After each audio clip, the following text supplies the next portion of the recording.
बिस्मिल्लाहिर्रहमानिर्रहीम। अस्सलामुअलैकुम। लाखों करोड़ों दुरूदो सलाम मोहम्मद मुस्तफ़ा सल्लल्लाहु अलैहि वसल्लम और आले मोहम्मद पर। मैं हूं उमर दराज गोंदल और आप मेरा यूट्यूब चैनल देख रहे हैं। पिछली वीडियो के अंदर पंजशेर को लेकर मुकम्मल तफसीलात आपकी खिदमत में पेश की थी और आपको बताया था कि अहमद मसूद को अंजाम तक पहुंचाने का हुक्म दे दिया गया है। अब वो अभी हाथ में आता है, कल आता है, परसों आता है, इस बारे में जाहिर बात है तालिबान ही प्लान बता सकते हैं। लेकिन अब उसको इससे बड़ा नुकसान हो गया है। अहमद मसूद के करीबी साथी और 6 अहम कमांडर्स तालिबान ने मार दिए हैं। और ये कहां पे मारे गए हैं, और कुछ मीडिया के क्लेम्स इंडिया की तरफ से आए हैं कि सैकड़ों की तादाद में तालिबान भी मारे गए हैं। ये तमाम अहम खबरें जिसके अंदर तालिबान के काफिले जा रहे हैं और हेलीकॉप्टर्स भी जा रहे हैं, ये तफसील के साथ तो बताऊंगा। लेकिन तालिबान ने एक और कारनामा सर अंजाम दिया है कि अमेरिका के जाने के चंद घंटों के बाद ही काबुल एयरपोर्ट को फाल कर दिया गया है। अमेरिका के जाने के बाद पहली इंटरनेशनल फ्लाइट जो है वो काबुल एयरपोर्ट के ऊपर लैंड कर गई है, जिसकी बाकायदा फुटेज भी तालिबान की जानिब से जारी कर दी गई है। और फिर तुर्की और कतर की टीमें पहुंचने के मुतालिक भी तफसील के साथ आपको बताऊंगा। और फिर चीन ने तालिबान को बहुत बड़ी पेशकश की है। पहले कहा जा रहा था शायद हुकूमत का ऐलान होगा तो उसके बाद चीन अपना प्लान बताएगा, लेकिन चीन पहले ही मैदान में आ गया है। अनस हक्कानी ने इंडियन मीडिया को आज एक इंटरव्यू दिया है और ये इंटरव्यू देते हुए उन्होंने बताया है कि पिछले 20 सालों में इंडिया ने तालिबान के खिलाफ क्या कुछ किया है, और वो सारी चीजें गिनवा के जो आखिर में पैगाम दिया वो भी क्या शानदार पैगाम था। और प्यूटन ने भी आज अमेरिका के जख्मों के ऊपर नमक छिड़का है और कहा है कि 20 सालों में खून खराबे, कत्लो गारतगरी के अलावा क्या तुम लोगों ने किया। और फिर मुल्ला हैबतुल्लाह के मुतालिक बहुत बड़ा दावा किया गया है। हमने आपको बताया था उनकी पब्लिक अपीयरेंस के मुतालिक, कंधार के अंदर हो गई, खिताब के अंदर बताया, वो भी अब एक और दावा किया गया है, वो बताऊंगा। लेकिन अगर आप चाहते हैं कि आपको मुस्तनद और बर वक्त खबरें मिले तो हमारा चैनल सब्सक्राइब कर लीजिए, बेल आइकन के ऊपर क्लिक कर लीजिए ताकि हमारी आइंदा आने वाली वीडियोस बर वक्त आप तक पहुंचते रहें।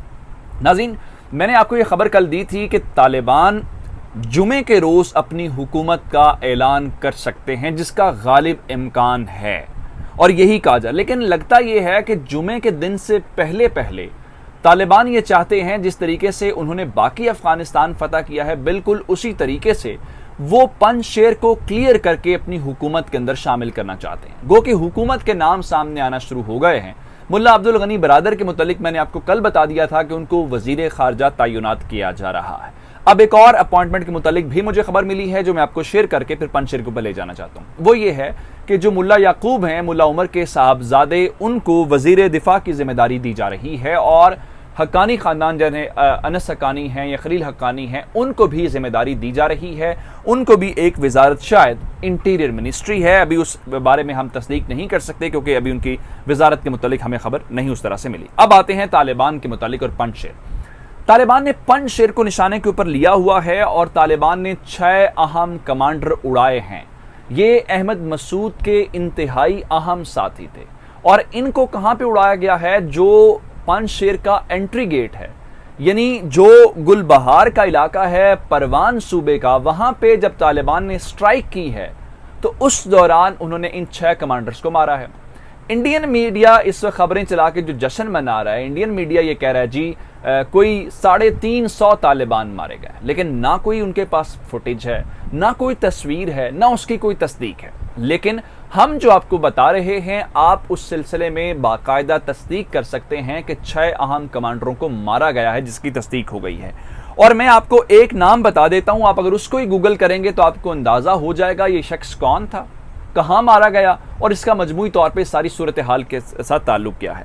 अच्छा, वाहिद खान जो था वो अहम कमांडर है, इनमें से सरे फहरिस्त है, जो करीब तरीन साथी है, उसको तालिबान ने उड़ाया है और ये गुलबहार के अंदर ही सारे लोग मारे गए हैं। अच्छा, इसके अलावा अब ये बता रहे हैं, गुलबहार चूंकि एंट्री गेट है, यहां से एंटर होना है उन्होंने। अच्छा, इसके अलावा बता रहे हैं जी शिमाली तहाद वाले, हमने कैपिसा सूबे के मुख्तलिफ जो ज़िले हैं उनको वापस लिया है।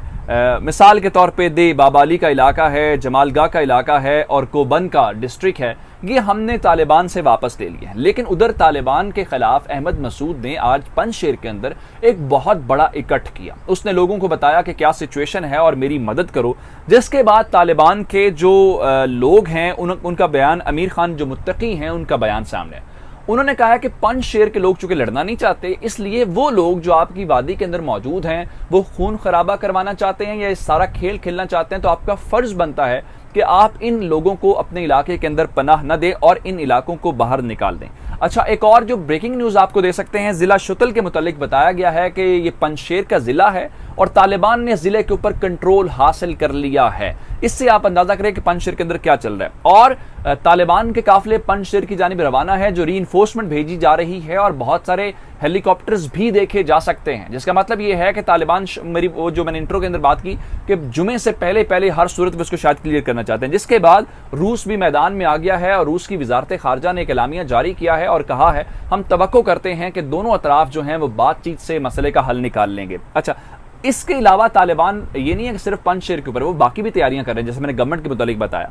तालिबान ने एक बहुत बड़ा कारनामा सर अंजाम दिया। पिछली वीडियो के अंदर मैंने आपको बताया था कि शेर मोहम्मद अब्बास ने कहा था कि हम 2 दिनों के अंदर जो है काबुल एयरपोर्ट को फाल कर लेंगे, लेकिन तालिबान ने आज ही काबुल एयरपोर्ट को अमली तौर पे फाल कर दिया है और पहली इंटरनेशनल फ्लाइट जो है वो लैंड कर गई है। कतर एयरवेज का ये तैयारा था जो आज काबुल के इंटरनेशनल एयरपोर्ट के ऊपर उतरा है और अमरीका के जाने के बाद, यानी जब से अमेरिका ने इनखला मुकम्मल किया है उसके बाद ये पहली परवाज है। और इसके अलावा जो इस वक्त हमें तस्दीक वहां से हुई है वो ये है कि तुर्की और कतर की टेक्निकल टीम्स जो हैं वो मेंटेनेंस के पर्पस के लिए आ गई हैं ताकि बाकी जो काम है वो संभाले। अभी तक हम ये बता नहीं सकते कि आया कतर अकेला संभालेगा, तुर्की संभालेगा या दोनों मिल मिला के अफाम और तफहीम के साथ इसको चलाएंगे, लेकिन बहरहाल एयरपोर्ट चलाने के मुतालिक इत्तेफाक हो गया है। और चीन जो है वो भी बड़ी मदद करते हुए दोस्ती का उसने हक अदा किया।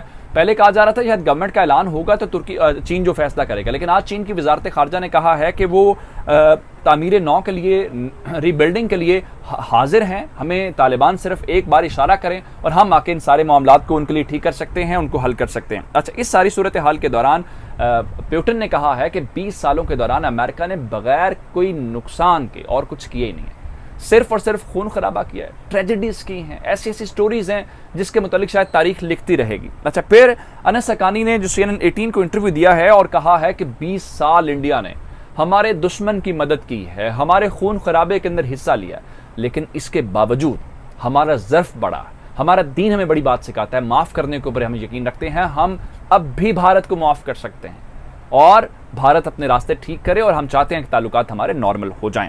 अच्छा, अब आते हैं मुल्ला हैबतुल्लाह के मुतालिक। मैंने मुल्ला हैबतुल्लाह के मुतालिक आपको बताया था, एक तो ये है कि जिस तरह मुल्ला उमर साहब ने कंधार के अंदर ऐलान किया था अपनी इमारत का, बिल्कुल इसी तरीके से कंधार के अंदर निकल के वो इमारत का ऐलान कर दें। दूसरा ये है कि यहाँ से काफिले की सूरत में वो काबुल जाएं, चूंकि सिक्योरिटी के मामलात भी हैं तो उनकी पब्लिक अपीयरेंस किसी वक्त भी हो सकती है। गो के अपीयरेंस हुई है जिसके अंदर उन्होंने शूरा से खिताब किया, बहुत सारे फैसले किए, लेकिन अब अवामी सतह पे अवामी रहनुमा बाहर आएंगे जो किसी वक्त भी हो सकता है और अवाम से गुफ्तगू कर सकते हैं या अपनी हुकूमत के वज़रा का ऐलान कर सकते हैं। ये जैसे ही आया आपको बताएंगे, ये आपने लिख लेना कि हमने ये खबर आपको दी है और इस खबर की तस्दीक हम जब ये खबर आएगी तब आपसे कर लेंगे।